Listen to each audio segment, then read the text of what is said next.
Dia hidup. Oleh karena itu dia bisa mendengar dan menjawab doa saudara. Pada hari ini kita berkumpul. Tema daripada KKR adalah the power of God's word. Kuasa daripada firman Tuhan. Itulah kuasa yang tidak terbatas. Angkat tangan saudara, katakan sama-sama dengan saya. Kuasa firman Tuhan. Lebih kuat lagi. Kuasa firman Tuhan adalah kuasa yang tidak terbatas. Biarlah pada malam ini saya mengalami kuasa yang tidak terbatas. Mujizat Tuhan jadi dalam hidup saya. Katakan amin. Berikan kemuliaan bagi nama Tuhan. Saudaraku, firman Tuhan tidak terbatas kuasanya.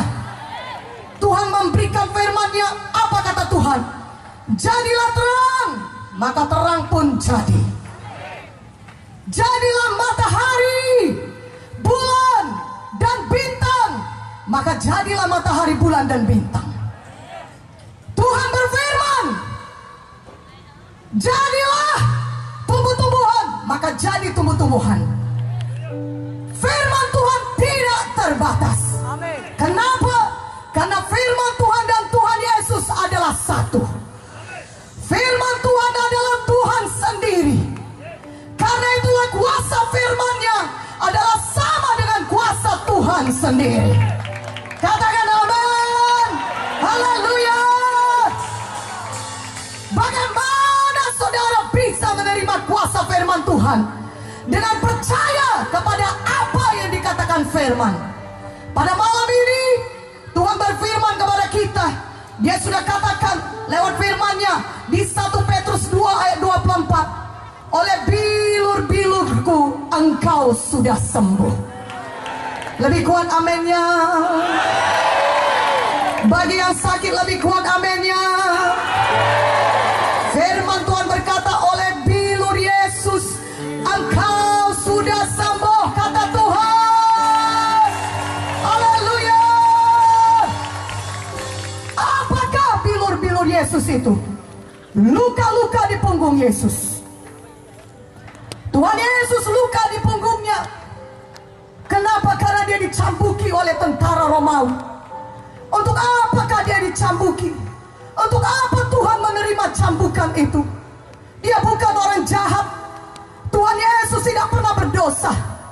Tapi Tuhan bersedia menanggung semua penderitaan itu. Dia bersedia menanggung semua hukuman di kayu salib bagi saudara dan saya. Dia menanggungkan itu semua dosa saudara di tubuhnya di kayu salib. Sehingga kita yang percaya kepada Yesus tidak perlu lagi binasa karena dosa-dosa kita, tapi kita bisa beroleh hidup yang kekal. Haleluya. Tuhan Yesus dihukum ganti kita. Seharusnya kita yang dihukum karena dosa-dosa kita. Karena upah dosa adalah maut. Tetapi Yesus mengasihi kita sehingga dia menyerahkan nyawanya. Dia menumpahkan darahnya. Dia menanggung semua penderitaan itu di kayu salib. Dia mengorbankan nyawanya sendiri. Kenapa? Karena dia mengasihi kita. Oleh pengorbanan Yesus di kayu salib, oleh darahnya yang tertumpah di kayu salib, dosa-dosa kita bisa disucikan. Haleluya. Tanpa penumpahan darah tidak ada pengampunan dosa. Yesus darahnya berkuasa menyucikan kita dari segala dosa. Karena Yesus tidak pernah berdosa.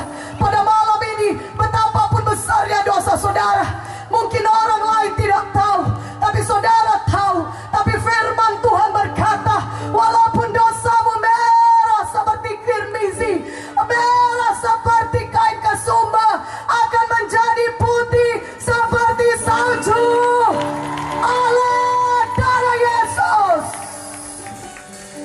Pada malam ini saudaraku, Tuhan berkata kalau kita datang kepadanya, maka ada darahnya menyucikan kita dari segala dosa.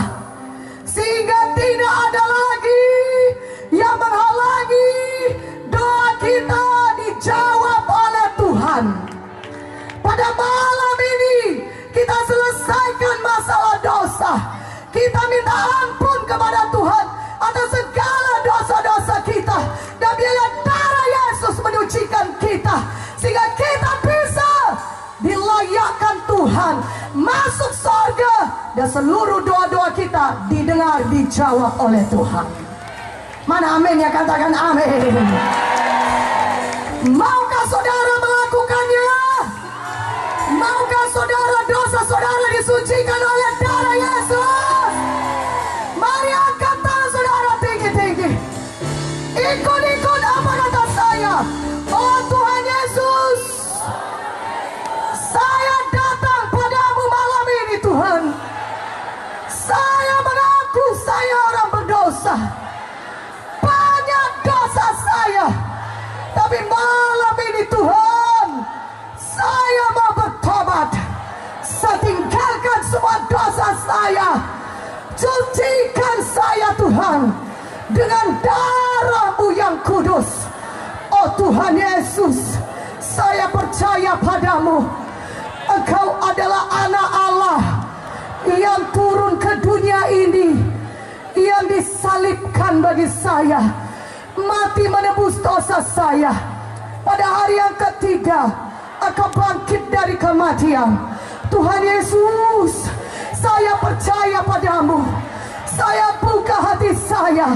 Masuklah dalam hati saya. Jadilah Tuhan saya dan juru selamat pribadi saya. Ampuni semua dosa saya Tuhan. Sucikan saya dengan darah-Mu. Terima kasih Tuhan.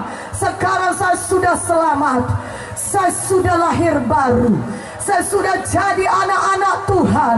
Saya berjanji saya akan mengikut Engkau seumur hidup saya. Tuliskan nama saya dalam kitab kehidupan-Mu yang kekal di sorga. Terima kasih Tuhan. Dalam nama Yesus saya berdoa. Amin. Berikan kemuliaan bagi nama Tuhan Yesus. Oh, lebih meriah dong. Haleluya.